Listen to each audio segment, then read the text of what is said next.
Next question from 2014. In meter bridge experiment with a standard resistance in the right gap and a resistance coil dipped in water in the left gap, the balancing length obtained is L. If the temperature of the water is increased, new balancing length.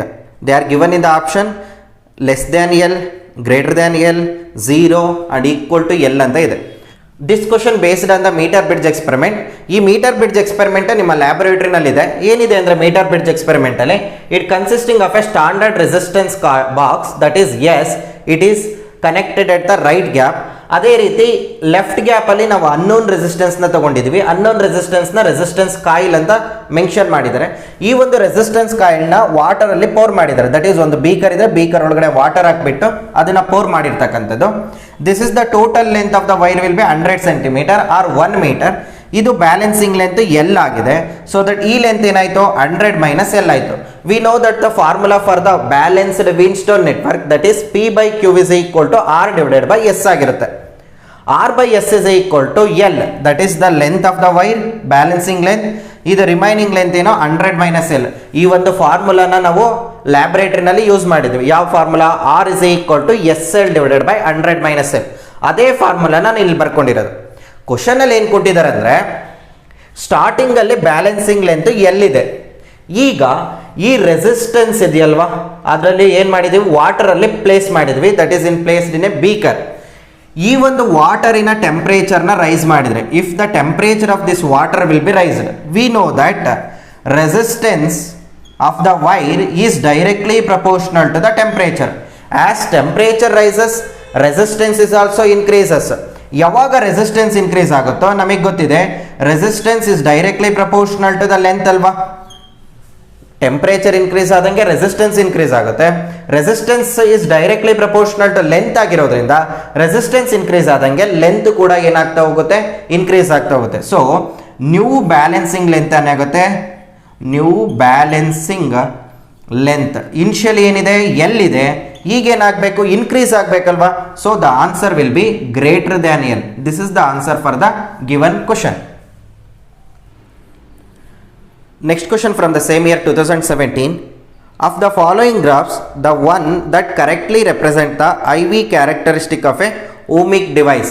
ನಮಗೆ ಗೊತ್ತಿದೆ IV characteristic for a ohmic device. We know that formula for Ohm's law will be V is equal to I into R. ಇಲ್ಲಿ plot ಅಲ್ಲಿ I versus V plot ಮಾಡಿದ್ರೆ, so I is equal to ಏನಾಗಿರುತ್ತೆ, V divided by R ಆಗುತ್ತೆ. So Y is equal to mx plus C. It is a straight line graph with slope is equal to ಏನಾಗಿರುತ್ತೆ, slope ಇಲ್ಲಿ ನೋಡಿ, slope ಜಾಗದಲ್ಲಿ ಏನಿದೆ 1/r ಇದೆ. So the slope will be equal to 1 divided by r ಆಗಿದೆ. This is the slope. So the ohmic ಡಿವೈಸಸ್ಗೆ graph ಹೇಗಿರುತ್ತೆ ಅಂದರೆ that is the straight line graph with slope is equal to 1 divided by r. The correct option is option A. Next question from the same year 2017. The value of I in the figure shown below. ನೋಡಿ ಡಯಾಗ್ರಾಮ್ನ ಕೊಟ್ಟಿರ್ತಕ್ಕಂಥದ್ದು. This is the diagram.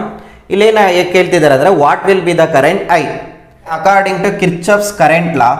ಆ Kirchhoff junction rule ಏನು ಹೇಳುತ್ತೆ, sum of the incoming currents, sum of the incoming currents, incoming currents towards the junction is equal to sum of the outgoing currents, outgoing currents from the junction, or the current coming towards the junction is equal to the current going out of the junction. ಈ ಒಂದು ಕಾನ್ಸೆಪ್ಟ್ನ ನಾವು use ಮಾಡ್ಕೊಂಡ್ಬಿಟ್ಟು, for example ಒಂದು this is the junction ಅಂತ ತಗೊಂಡ್ರೆ, junction is nothing but more than 2 currents meet ಆಗ್ತಕ್ಕಂಥ. Say for example ಒಂದು current I1 ಈ ಪಾಯಿಂಟಲ್ಲಿ, the O is the junction. I1 current ಈ ಪಾಯಿಂಟಲ್ಲಿ ಬರ್ತಾ ಇದೆ. ಅದೇ ರೀತಿ I2 ಕರೆಂಟು, I3 ಕರೆಂಟ್ ಹೊರಗಡೆ ಹೋಗ್ತಾ ಇದೆ, I4 ಕರೆಂಟು ಟುವರ್ಡ್ಸ್ ಹೋಗ್ತಾ ಇದೆ. This is an just example.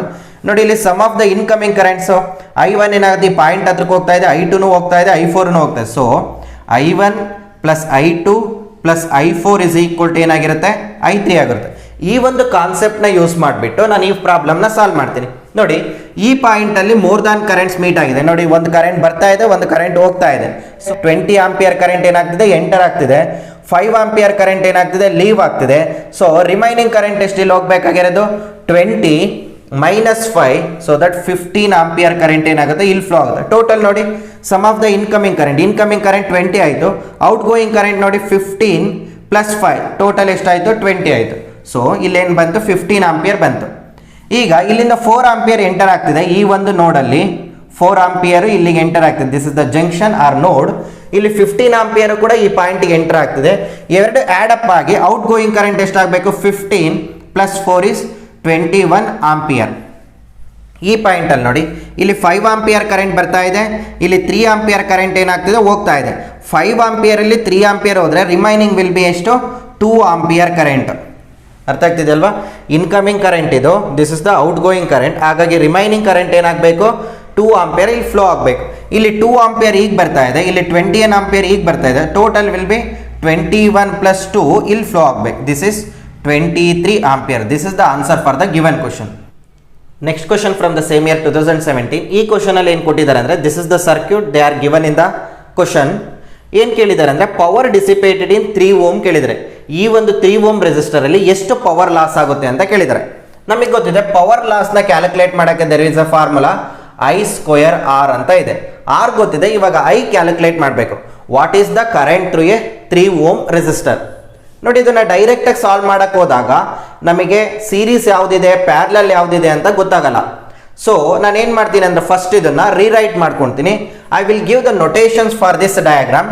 First ಇದಕ್ಕೆ ಎ ಅಂತ ರೆಪ್ರೆಸೆಂಟ್ ಮಾಡ್ತೀನಿ, ಇದಕ್ಕೆ ಬಿ ಅಂತ ರೆಪ್ರೆಸೆಂಟ್ ಮಾಡ್ತೀನಿ, ಇದಕ್ಕೆ ಸಿ ಅಂತ ರೆಪ್ರೆಸೆಂಟ್ ಮಾಡ್ತೀನಿ. ನೋಡಿ, ಈ ಪಾಯಿಂಟ್ ಬಿ ಆಗಿದೆ. ಇಲ್ಲಿ ಯಾವುದೇ ರೀತಿ ಈ ವೈರಲ್ಲಿ ರೆಸಿಸ್ಟರ್ ಇಲ್ಲ. ಯಾವಾಗ ಯಾವುದೇ ಒಂದು ಪಾಯಿಂಟಲ್ಲಿ ರೆಸಿಸ್ಟರ್ ಇಲ್ಲ, ಆ ವೈರು ಕನೆಕ್ಟ್ ಆದಾಗ ಈ ಪಾಯಿಂಟ್ ಮತ್ತು ಈ ಪಾಯಿಂಟ್ ಸೇಮ್ ಆಗಿದೆ. That is potential at this point is equal to potential at this point. So ಈ ಪಾಯಿಂಟು ಕೂಡ ಬಿ ಆಗಿರುತ್ತೆ. ಇನ್ ಕೇಸ್ ಇಲ್ಲಿ ರೆಸಿಸ್ಟರ್ ಇಲ್ಲ ಅಂದಿದ್ರೆ ಈ ಪಾಯಿಂಟ್ ಒಂದೊಂದ ಸೇಮ್ ಆಗೋದು, ಯಾಕಂದರೆ ಇಲ್ಲಿ ಯಾವುದೇ ರೀತಿ ರೆಸಿಸ್ಟರ್ ಇಲ್ಲ. ಈಗ ಇಲ್ಲಿ ರೆಸಿಸ್ಟರ್ ಇದೆ, ಹಾಗಾಗಿ ಈ ಪಾಯಿಂಟಲ್ಲಿ ಮತ್ತು ಈ ಪಾಯಿಂಟಲ್ಲಿ ಡಿಫ್ರೆಂಟ್ ಪೊಟೆನ್ಷಿಯಲ್ ಇರುತ್ತೆ. ಬಟ್ ಈ ವೈರಲ್ಲಿ ಯಾವುದೇ ರೀತಿ ರೆಸಿಸ್ಟರ್ ಇಲ್ಲ, ಹಾಗಾಗಿ ಈ ಪಾಯಿಂಟು ಮತ್ತು ಈ point one and the same. ಈಗ ಇದನ್ನು ರೀರೈಟ್ ಮಾಡಿಕೊಂಡ್ರೆ, let this is the point A, okay, this is the point B, one more point I will take C. Anywhere you can take it as, there is no problem. Say ಇದೆ C ಅಂತ ತಗೋಣ. This is C, A B C, this is also B. ನೋಡಿ, A ಇಂದ ಬಿಗೆ ಒಂದು ಎಷ್ಟು resistor ಇದೆ 4 ohm resistor ಇದೆ, ಎ ಇಂದ ಬಿಗೆ ಕನೆಕ್ಟ್ ಆಗಿದೆ. ಸೊ ಎ ಇಂದ ಬಿಗೆ 4 ಓಮ್ ರೆಸಿಸ್ಟರ್ ಕೊಡ್ತೀನಿ, ಎ ಇಂದ ಬಿಗೆ 4 ಓಮ್ ರೆಸಿಸ್ಟರ್ ಕೊಟ್ಟೆ. This is 4 ohm resistor. Okay, next B ಇಂದ ಸಿಗೆ 6 ಓಮ್ ರೆಸಿಸ್ಟರ್ ಇದೆ. ದಿಸ್ ಓವರ್, ಇದು ಆಲ್ರೆಡಿ ಮುಗೀತು. ಈಗ ಬಿ ಇಂದ ಸಿಗೆ 6 ohm resistor. This is B ಇಂದ ಸಿ 6 ಓಮ್ ರೆಸಿಸ್ಟರ್. ಸೊ ಈ ಒಂದು ರೆಸಿಸ್ಟರ್ ಹೋಯ್ತು. ನೆಕ್ಸ್ಟ್ ಸಿ ಇಂದ ಎಗೆ 2 ಓಮ್ ರೆಸಿಸ್ಟರ್, ಸಿ ಇಂದ ಎಗೆ 2 ಓಮ್ ರೆಸಿಸ್ಟರ್. ಈಗೇನಾಯಿತು 2 ಓಮ್ ರೆಸಿಸ್ಟರ್ ಆಯಿತು. ನೆಕ್ಸ್ಟ್ ಇದು ಓವರ್. ನೆಕ್ಸ್ಟ್ ಬಿ ಇಂದ ಸಿಗೆ 1 ಮೋರ್ ರೆಸಿಸ್ಟರ್ 3 ಓಮ್. ಬಿ ಇಂದ ಸಿಗೆ ನೋಡಿ, this is C point. B ಇಂದ ಸಿಗೆ ಏನಾಯಿತು 1 more resistor, that should be 3 ohm. ಈ ಥರ ನಾವು ದೆನ್ ಎ ಇಂದ ಬಿಗೆ ಏನು ಮಾಡಿದರೆ ಒಂದು ಬ್ಯಾಟ್ರಿ ಕನೆಕ್ಟ್ ಮಾಡಿದರೆ with along with a internal resistance. ಅದನ್ನು ಬೇಕಾದ್ರೆ ಡೈರೆಕ್ಟಾಗಿ ಬರೆಯೋಣ. 4.5 volt, 1 more resistor is 1 ohm internal resistor. This is the diagram. ನೋಡಿ, ಈ ಒಂದು ಡಯಾಗ್ರಾಮ್ನ ಈ ರೀತಿ ನೀವು ರೀರೈಟ್ ಮಾಡ್ಕೋಬೇಕು. ಇಲ್ಲ ಅಂದರೆ ಇದನ್ನೇ ಡಯಾಗ್ರಾಮ್ ನೋಡ್ಕೊಂಡ್ಬಿಟ್ಟು ನಿಮಗೆ ಸೀರೀಸ್ ಯಾವುದು ಪ್ಯಾರಲಲ್ ಯಾವುದು ಅಂತ ಐಡೆಂಟಿಫೈ ಮಾಡೋದು ಇಟ್ಸ್ ಟೂ ಡಿಫಿಕಲ್ಟ್. ಈಗ ನಾವು ಈಸಿಯಾಗಿ ಈ ಪ್ರಾಬ್ಲಮ್ನ ಸಾಲ್ವ್ ಮಾಡ್ಬೋದು. ನಮಗೆ ಬೇಕಾಗಿರೋದು current through the 3 ohm resistor. 3 ohm ರೆಸಿಸ್ಟರಲ್ಲಿ ಎಷ್ಟು ಕರೆಂಟ್ ಫ್ಲೋ ಆಗ್ತಿದೆ ಅನ್ನೋದಕ್ಕಿಂತ ಮುಂಚೆ ಮೈನ್ ಕರೆಂಟ್ನ ಕ್ಯಾಲ್ಕುಲೇಟ್ ಮಾಡಬೇಕು. ಬಿಕಾಸ್ 3 ಓಮ್ ರೆಸಿಸ್ಟರಲ್ಲಿ ಎಷ್ಟು ಕರೆಂಟ್ನ ಕ್ಯಾಲ್ಕುಲೇಟ್ ಮಾಡೋದು ಸ್ವಲ್ಪ ಡಿಫಿಕಲ್ಟ್. ನಾನು ಮೈನ್ ಕರೆಂಟ್ನ ಕ್ಯಾಲ್ಕುಲೇಟ್ ಮಾಡ್ತೀನಿ. ಮೈನ್ ಕರೆಂಟ್ನ ಕ್ಯಾಲ್ಕುಲೇಟ್ ಮಾಡೋಕ್ಕೆ ವೋಲ್ಟೇಜ್ ಆಲ್ರೆಡಿ ಕೊಟ್ಟಿದ್ದಾರೆ. ಈಗ ಏನು ಮಾಡಬೇಕು, ಈಕ್ವಿವ್ಯಾಲೆಂಟ್ ರೆಸಿಸ್ಟೆನ್ಸ್ನ ಕ್ಯಾಲ್ಕುಲೇಟ್ ಮಾಡಬೇಕು. ಕ್ವಿಕ್ಕಾಗಿ ಮಾಡ್ತಾ ಹೋಗೋಣ. ಈಗ ಇವೆರಡು ರೆಸಿಸ್ಟರ್ 6 ಮತ್ತು 4 ohm, that is they are connected in parallel ಇದ್ದಾಗ ಏನು ಬರೀತೀರಾ, R P is equal to R1 R2 divided by R1 plus R2 ಆಗಿರುತ್ತಲ್ವಾ. ಆರ್ ಪಿ ಏನಿದೆ, that is R P we should calculate. R1 6 into 3 divided by 6 plus 3. This is becomes 6 3 18 divided by 9. This is equal to 2 ohm ಬಂತು. ಇವೆರಡನ್ನು replace ಮಾಡಿ ನಮಗೆ ಎಷ್ಟು ohm ಬರ್ತಾ ಇದೆ, 2 ohm ಬರ್ತಾ ಇದೆ. ಐ ಥಿಂಕ್ ನಾನು ಒಂದೊಂದೇ ಎಲಿಮಿನೇಟ್ ಮಾಡ್ತಾ ಹೋಗ್ತೀನಿ, ಇಲ್ಲ ಹಾಗೇನೇ ಇರಲಿ. ಇದು 2 ಓಮ್ ಬಂದಿದೆ, ಇವೆರಡರ ಈಕ್ವಿವೆಲೆಂಟ್ ರೆಸಿಸ್ಟೆನ್ಸ್ 2 ಓಮ್. ಈಗ ಈ 2 ಓಮು ಮತ್ತು ಈ 2 ಏನಾಗಿದೆ, 2 ohm and 2 ohm they are connected in series. ಹಾಗಾಗಿ ಇವೆರಡರಿಂದ ಬರ್ತಕ್ಕಂಥ ರೆಸಿಸ್ಟರ್ ಎಷ್ಟಾಗಿರುತ್ತೆ, 4 ಓಮ್ ಆಯಿತು. I think understood. ಇವೆರಡನ್ನೂ ಎಲಿಮಿನೇಟ್ ಮಾಡಿದ್ದೀನಿ. ಎಷ್ಟು ಬಂತು, 2 ಓಮ್ ಬಂತು. 1 ಬೈ 1 ಮಾಡ್ಕೊಳ್ತಾ ಹೋಗೋಣಪ್ಪ. ಈಗ ಎಷ್ಟು ಬಂತು ಇಲ್ಲಿ, ಈಗ ಎಷ್ಟು ಬಂದಿದೆ ಇಲ್ಲಿ, 2 ಓಮ್ ಬಂದಿದೆ. ಈಗ 2 + 2 = 4 ಓಮ್. ಇದನ್ನು ಎಲಿಮಿನೇಟ್ ಮಾಡಿದರೆ ನಮಗೇನು ಬರುತ್ತೆ, ದಿಸ್ ಇಸ್ ಬಿಕಮ್ಸ್ 4 ಓಮ್ ಬಂತು. This is 4 ohm. ಈಗ ಈ 4 ಓಮು ಈ 4 ಓಮ್ ಏನಾಗಿದೆ, ಪ್ಯಾರಲಲ್ಲಿ ಕನೆಕ್ಟ್ ಆಗಿದೆ. ಪ್ಯಾರಲಲ್ಲಿ ಕನೆಕ್ಟ್ ಆದ same formula 4 × 4 divided by 4 + 4 16 divided by 8 that is equal to 2 ohm. ಈಗ ಇದನ್ನು ಎಲಿಮಿನೇಟ್ ಮಾಡಿದರೆ ನಮಗೆ ಎಷ್ಟು ಬರ್ತಾ ಇದೆ, 2 ಓಮ್ ಬಂತು. This is 2 ohm. ಈಗ ಈ 2 ಓಮು ಈ 1 ಓಮ್ ಏನಾಗಿದೆ, ಸೀರೀಸಲ್ಲಿ ಕನೆಕ್ಟ್ ಆಗಿದೆ. So R total effective resistance is equal to 2 + 1 that is equal to 3 ohm. We got the 3 ohm resistor. I think you understood. We got 3 ohm. ನಮಗೆ ಬೇಕಾಗಿರೋದು current ಅಲ್ವಾ, current is equal to V divided by R total effective resistance. V is 4.5 divided by 3. ನೋಡಿ, simplify ಮಾಡೋಕ್ಕೆ ಇದನ್ನು 9/2 ಅಂತ ಮಾಡ್ಕೊತೀನಿ. Divided by 3, 3 1s 3 2s, sorry 3 3s. This is becomes 3 divided by 2 ampere or 1.5 ampere. This is the total current flowing through the circuit. But ನಮಗೆ ಬೇಕಾಗಿರ್ತಕ್ಕಂಥದ್ದೇನು, current through the 3 ohm resistor. Current through the 3 ohm resistor. ನಾನೀಗ ಇದನ್ನು rewrite ಮಾಡ್ಕೊಂಡ್ಬಿಡ್ತೀನಿ.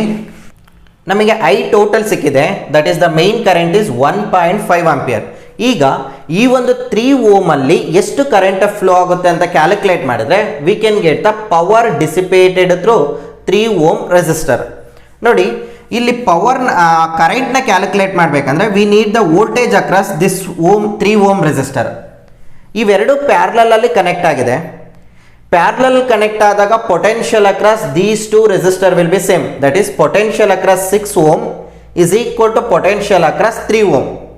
ನಾನು ಪೊಟೆನ್ಷಿಯಲ್ನ calculate ಮಾಡಬೇಕಂದ್ರೆ current ಬೇಕಲ್ವಾ. So ನಾನೇನು ಮಾಡ್ತೀನಿ ಅಂದರೆ ಇವೆರಡರಲ್ಲೂ ಕ್ಯಾಲ್ಕುಲೇಟ್ ಮಾಡಿ. That is the equivalent resistance between 6 ohm and 3 ohm ನಮಗೆ ಗೊತ್ತಿದೆ. That is 2 ohm. Already calculate ಮಾಡಿದ್ವಿ. ಈಗೇನಾಯಿತು, ಇದು 2 ಓಮ್ ಆಯಿತು, ಇಲ್ಲೂ 2 ಓಮ್. ಟೋಟಲ್ ಏನಾಗುತ್ತೆ ಇಲ್ಲಿ, ದಿಸ್ ಇಸ್ ಬಿಕಮ್ಸ್ 4 ಓಮ್ ಆಗುತ್ತೆ. ಅಂದರೆ ಇಷ್ಟನ್ನು ರೀಪ್ಲೇಸ್ ಮಾಡಿದರೆ we can get 4 ohm resistor. ಅಂದರೆ 4 ಓಮ್ ರೆಸಿಸ್ಟರ್ ಸಿಗ್ತಾ ಇದೆ. ಐ ಥಿಂಕ್ ಅರ್ಥ ಆಗ್ತಾ ಇದೆ ಅಂದ್ಕೊಂಡಿದ್ದೀನಿ. 6 ಓಮು ಮತ್ತು 3 ಓಮಿನ ಈಕ್ವಿವೆಲೆಂಟ್ ರೆಸಿಸ್ಟೆನ್ಸು 2 ಓಮ್ ಬಂದಿದೆ, ಹೌದಲ್ವಾ. 2 ಓಮ್ ಮತ್ತು 2 ಓಮ್ ಏನು ಕನೆಕ್ಟ್ ಆಗಿದೆ, ಸೀರೀಸಲ್ಲಿ ಕನೆಕ್ಟ್ ಆಗಿದೆ. ಸೀರೀಸಲ್ಲಿ ಕನೆಕ್ಟ್ ಆದಾಗ ಇದು ಎಷ್ಟಾಯಿತು, 4 ಓಮ್ ಆಯಿತು. ನೋಡಿ, ಇಲ್ಲೂ 4 ಓಮ್ ಇದೆ, ಇಲ್ಲೂ 4 ಓಮ್ ಇದೆ. ನಮಗೆ ಗೊತ್ತಿದೆ, ಯಾವುದೇ ಒಂದು ಬ್ಯಾಟ್ರಿಯಿಂದ ರೆಸಿಸ್ಟರ್ ಈಕ್ವಲ್ ಇದ್ದರೆ, ಈಗೇನಾಗಿದೆ, ಇಲ್ಲೂ 4 ಓಮ್ ಇದೆ, ಇಲ್ಲೂ ಕೂಡ 4 ಓಮ್ ಇದೆ. ಈಗ ಮೈನ್ ಕರೆಂಟ್ ಐ ಈಗ ಬರ್ತಾ ಇದೆ. ಇಲ್ಲಿ ಇರ್ತಕ್ಕಂಥದ್ದು 4.5 ವೋಲ್ಟ್ 1 ಓಮ್. ಈಗ ಮೈನ್ ಕರೆಂಟ್ ಈಗ ಬರ್ತಾ ಇದೆ, ಇಲ್ಲೂ ರೆಸಿಸ್ಟೆನ್ಸ್ ಸೇಮ್ ಇದೆ 4 ಓಮ್. ಇಲ್ಲಿ 4 ಓಮ್ ಸಿಕ್ಕಲ್ತವಲ್ಲ, ಇಲ್ಲೂ ಕೂಡ 4 ಓಮ್ ಇದೆ. ಹಾಗಾಗಿ ಕರೆಂಟ್ ಏನಾಗುತ್ತೆ, ಇಲ್ಲಿ ಈಕ್ವಲಿ ಡಿವೈಡ್ ಆಗುತ್ತೆ. ಇಲ್ಲಿ I1 ಹೋಗುತ್ತೆ, ಇಲ್ಲಿ I2 ಹೋಗುತ್ತೆ. But I1 is equal to ಏನಾಗಿರುತ್ತೆ, I2 ಆಗುತ್ತೆ. ಯಾಕಂದರೆ ರೆಸಿಸ್ಟೆನ್ಸ್ ಸೇಮ್ ಇದೆ. ರೆಸಿಸ್ಟೆನ್ಸ್ ಸೇಮ್ ಇದ್ದಾಗ current flowing through the resistor will be same. So I1 is equal to I2 ಆಯಿತು. But I is equal to ಏನಿದೆ ನೋಡಿ, I ಕರೆಂಟ್ ಬರ್ತಾ ಇದೆಯಲ್ವಾ, I1 + I2 ಅಲ್ವಾ. I is nothing but I1 + I2. I ಗೊತ್ತಿದೆಯಲ್ವಾ ನಮಗೆ, I is nothing but 1.5. So 1.5 is equal to I1 + I2 that is equal to I1 is equal to I2 ಅಲ್ವಾ. ಯಾವುದಾದ್ರೂ ಒಂದು ಕ್ಯಾಲ್ಕುಲೇಟ್ ಮಾಡಿದ್ರೆ ಆಯಿತು. 2 ಟೈಮ್ಸ್ I1 ಆಯಿತು. ನಾನು I2 ಇಸ್ ಈಕ್ವಲ್ ಟು I1ನ ಸಬ್ಸ್ಟಿಟ್ಯೂಟ್ ಮಾಡಿದರೆ, therefore I1 is equal to 1.5 divided by 2, that is 3/2/2. This is equal to 3 divided by 4. 3/4 ಏನಾಯಿತು, ampere. So current through the these 2 resistor we got, that is 3/4 ampere. ಈಗ ಇಲ್ಲಿ ಎಷ್ಟು current ಹೋಗ್ತಾ ಇದೆ ನೋಡಿ, ಇದನ್ನು ಬರೆದಾಗ ಇಲ್ಲಿ ಎಷ್ಟು ಕರೆಂಟ್ ಹೋಗ್ತಾ ಇದೆ, 3/4 ಆಂಪಿಯರ್ ಹೋಗ್ತಾ ಇದೆ. ಇಲ್ಲೂ ಕೂಡ 3/4 ಆಂಪಿಯರ್ ಹೋಗ್ತಾ ಇದೆ. ಬಟ್ ನಮಗೆ ಬೇಕಾಗಿರ್ತಕ್ಕಂಥದ್ದು ಇದರಲ್ಲಿ ಯಾವುದರಲ್ಲಿ 3 ಓಮಲ್ಲಿ ಎಷ್ಟು ಫ್ಲೋ ಆಗ್ತಿದೆ ಅನ್ನೋದು ಇಂಪಾರ್ಟೆಂಟ್. ಸ್ವಲ್ಪ ಲೆಂತ್ ಇದೆ, ನೀಟಲ್ಲೂ ಕೂಡ ಕೇಳಿದ್ದಾರೆ ಈ ಕ್ವಶನ್ನ. ನೋಡಿ 3/4 ಹೀಗೆ ಫ್ಲೋ ಆಗ್ತಾ ಇದೆ. ಇಲ್ಲೊಂದು ಜಂಕ್ಷನ್ ಸಿಕ್ತಲ್ವಾ, ಜಂಕ್ಷನ್ ಸಿಕ್ಕಾಗ ಕರೆಂಟ್ ಏನಾಗುತ್ತೆ, ಡಿವೈಡ್ ಆಗಬೇಕು. ಸೇ ಇಲ್ಲಿ ಕರೆಂಟು ನಾನು I3 ಅಂತ ತೊಗೊಳ್ತೀನಿ, ಇಲ್ಲಿ ಬರ್ತಕ್ಕಂಥ ಕರೆಂಟ್ನ I4 ಅಂತ ತೊಗೊಳ್ತೀನಿ, ಹೌದಲ್ವಾ. I3 current, I2 current, I1 current ಇಲ್ಲಿ ಬರ್ತಾ ಇದೆ. I1 is 3/4 ampere. 3/4 ಆಂಪಿಯರ್ ಬರ್ತಕ್ಕಂಥ ಕರೆಂಟು ಇಲ್ಲಿ ಜಂಕ್ಷನ್ ಸಿಕ್ಕಿದೆ. ಜಂಕ್ಷನ್ ಸಿಕ್ಕಾಗ ಇಲ್ಲಿ ಕರೆಂಟು I3 ಹೋಗ್ತಾ ಇದೆ, ಇಲ್ಲಿ ಕರೆಂಟು I4 ಹೋಗ್ತಾ ಇದೆ. ಈಗ ನಮ್ಮ ಟಾಸ್ಕ್ ಏನಂದರೆ I4ನ ಕ್ಯಾಲ್ಕುಲೇಟ್ ಮಾಡಬೇಕು. ನೋಡಿ ಈ ಎರಡೂ ರೆಸಿಸ್ಟರು ಪ್ಯಾರಲಲ್ಲಿ ಕನೆಕ್ಟ್ ಆಗಿದೆ. So voltage across 6 ohm is equal to voltage across 3 ohm ಅಲ್ವಾ. ಆ ಒಂದು ಕಂಡೀಷನ್ನ ಯೂಸ್ ಮಾಡಿದರೆ voltage across 6 ohm is equal to voltage across the 3 ohm. Voltage ಅಂದರೆ ಕರೆಂಟ್ ಇಂಟು ರೆಸಿಸ್ಟೆನ್ಸ್. ಕರೆಂಟ್ ಎಷ್ಟಿದೆ ಇಲ್ಲಿ, I3 into resistance is 6. Current through the 3 ohm that is I4 into resistance is 3 ohm. ನಾನು ಏನು condition use ಮಾಡಿದ್ದೀನಿ, in the case of parallel case current voltage across the resistor will be same. Voltage across the resistor same ತೊಗೊಂಡಿದ್ದೀನಿ. 3 ಒಂದ್ಲೆ 3 ಎರಡ್ಲೆ. So I3 is equal to, so that is 2 times I3 is equal to ಏನಾಯಿತು, I4 ಆಯಿತು. Condition ಸಿಕ್ತು ನಮಗೆ, 2 times I3 is equal to I4. ನೋಡಿ ಇಲ್ಲಿ ಬರ್ತಕ್ಕಂಥ ಕರೆಂಟ್ ಎಷ್ಟಿದೆ, ಇಲ್ಲಿಗೆ ಬರ್ತಕ್ಕಂಥ ಕರೆಂಟು 3/4 ಆಂಪಿಯರ್ ಅಲ್ವಾ. 3/4 ಆಂಪಿಯರ್ ಈಗ ಬರ್ತಿದ್ಯಲ್ವಾ. ಸೊ 3/4 ಆಂಪಿಯರು I3 ಮತ್ತು I4 ಆಗಿ ಡಿವೈಡ್ ಆಗ್ತಿದೆ. ಸೊ I3 ಪ್ಲಸ್ I4ನ ಆ್ಯಡ್ ಮಾಡಿದರೆ ನಿಮಗೆ ಎಷ್ಟು ಬರಬೇಕು, 3/4 ಬರಬೇಕು. ಬಿಕಾಸ್ 3/4 ಆಂಪಿಯರ್ ಬರ್ತಾ ಇರೋದಿಲ್ಲ ಕರೆಂಟ್. 3/4 ಆಂಪಿಯರ್ ಕರೆಂಟ್ ಏನಾಗ್ತಿದೆ, I3 ಮತ್ತು I4 ಆಗಿ ಡಿವೈಡ್ ಆಗ್ತಾ ಇದೆ. ಸೊ I3 ಪ್ಲಸ್ I4ನ ಆ್ಯಡ್ ಮಾಡಿದರೆ ನಿಮಗೇನು ಬರಬೇಕು, 3/4 ಆಂಪಿಯರ್ ಕರೆಂಟ್ ಬರಬೇಕು. ನಮಗೆ I3 ಮತ್ತು I4ಗಿರೋ ರಿಲೇಷನ್ ಸಿಕ್ಕಿದೆ. I4 ಜಾಗದಾಗೆ ನಾನು 2 ಟೈಮ್ಸ್ I3 ಅಂತ ಬರಿತೀನಿ. 2 times I3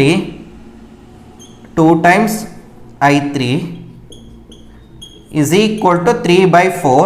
So that 3 times I3 is equal to 3 divided by 4. 3 get cancel out.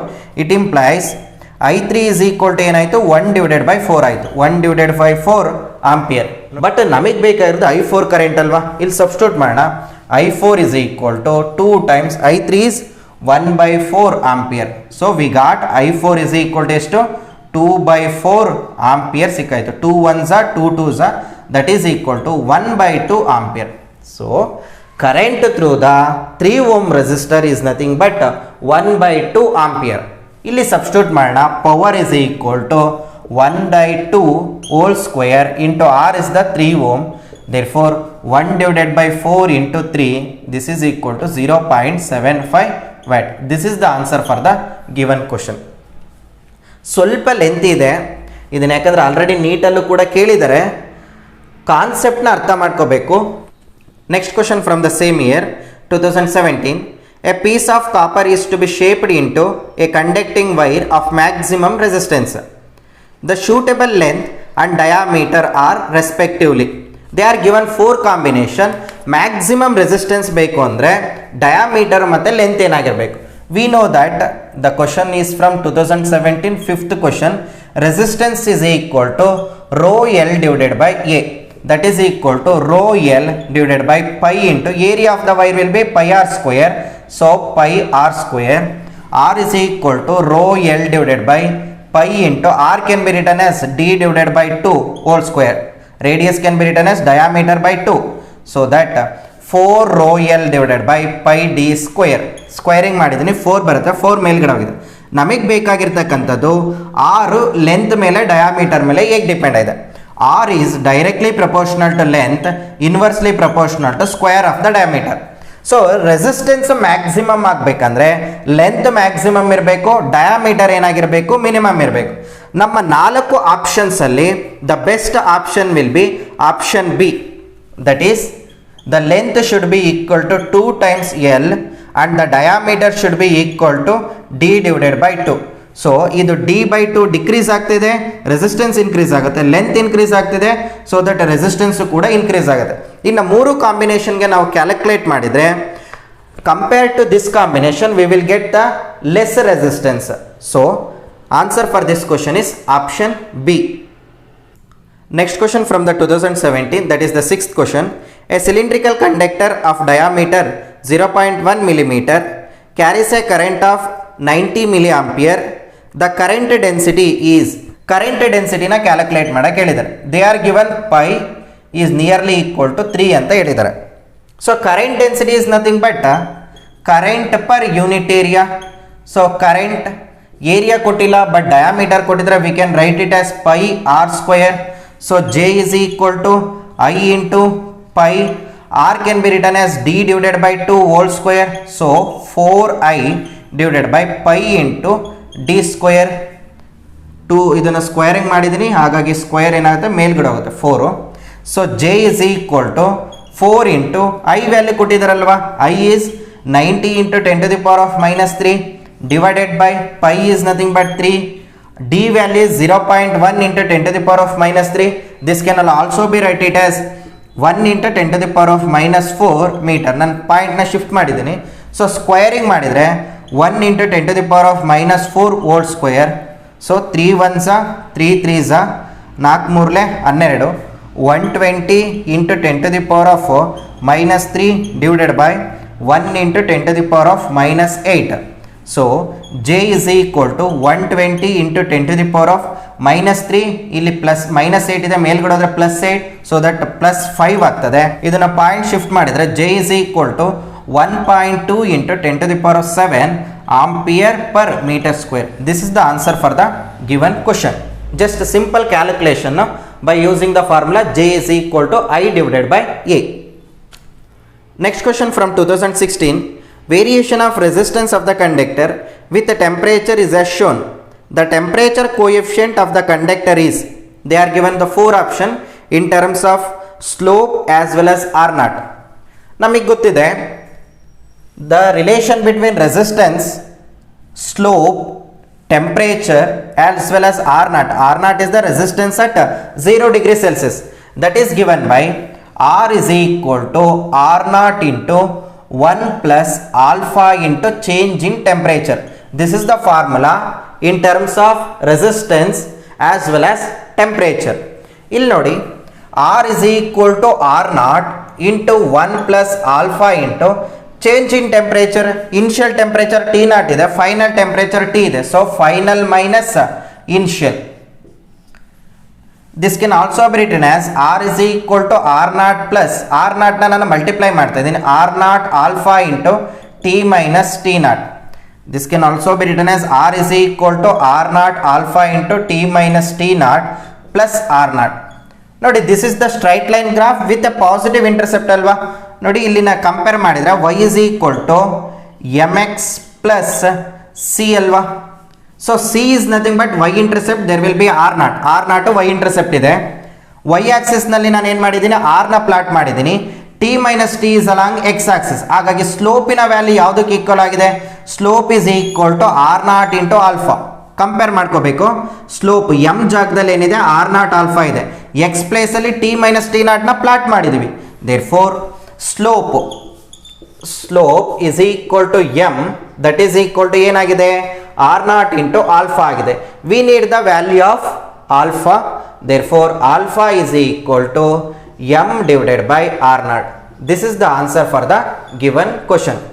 Next question from 2016. Mobility of free electrons in a conductor is directly proportional to electron density, inversely proportional to electron density, directly proportional to relaxation time, inversely proportional to relaxation time. We know that mobility is nothing but magnitude of the drift velocity per unit electric field. We know that the magnitude of the drift velocity E tau divided by m divided by E. E get cancelled out. So mobility is given by E tau by m. Therefore, mobility is directly proportional to charge of the electron.